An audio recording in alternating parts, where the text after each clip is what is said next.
এটা করতেছেন এটা সম্পূর্ণ শিরিক, আপনি জানেন? আপনি জানেন? কন না, বলেন না, আপনি কি যেটা করতেছেন এটা কি শিরিক না? বলেন শিরিক?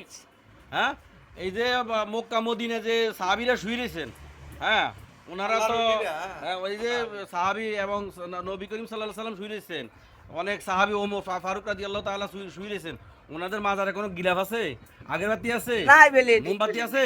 তাহলে আপনার আপনি কেন এগুলো নিয়ে করেন বলেন? আপনি কেন ঢোল বাদ্য, এই যে তবলা ফিডেন, নাচানাচি করেন, এইগুলো কি আছে, হাদিসে আছে, কোরআনে আছে? বলেন। ওনে মামা আর আপনি আগে বলেন, এদিকে বলেন, এদিকে যান, আপনি বলেন আগে কি এখন চুপ হয়ে গেছেন কেন? বলেন, কিছু বলেন। আপনি এখন কেন চুপ হয়ে গেলেন? আপনি যে এই যে আপনি যে ধরেন এই যে বিভিন্ন জায়গাতে যাইয়া দোলপান ফিডেন, মাজা রাজা সেজদা করেন, এটা কি জায়েজ আছে? আরে ডোল বাদ্য ভাই না, আপনি করেন তো, এগুলো করেন, আপনার নামে রেকর্ড আছে। হ্যাঁ আপনারা এই যে বাবা বাবা করে ছিলেন, বাবাকে আপনারা জান্নাতে দিতে পারবে? বলেন না কেন? আমার কামলে যাইবো আমার নামাজ রোজা আপনি তো হজ সব, যাকাত আপনি তো এত বছর যা করছেন সব শিরিক করছেন, এখন আপনি তওবা করেন। আমি আল্লাহর কাছে তো তওবা করেননি? তওবা করি। বলেন আস্তাগফিরুল্লাহ, বলেন। আস্তাগফিরুল্লাহ রাব্বি মিন কুল্লি যামবি ওয়া আতুবু ইলাইহি লা হাওলা ওয়ালা কুওয়াতা ইল্লা বিল্লাহ আলিয়্যিল আযীম। এইটা আর করবেন? আর করবেন? আর করবেন? আর শিরিক করবেন?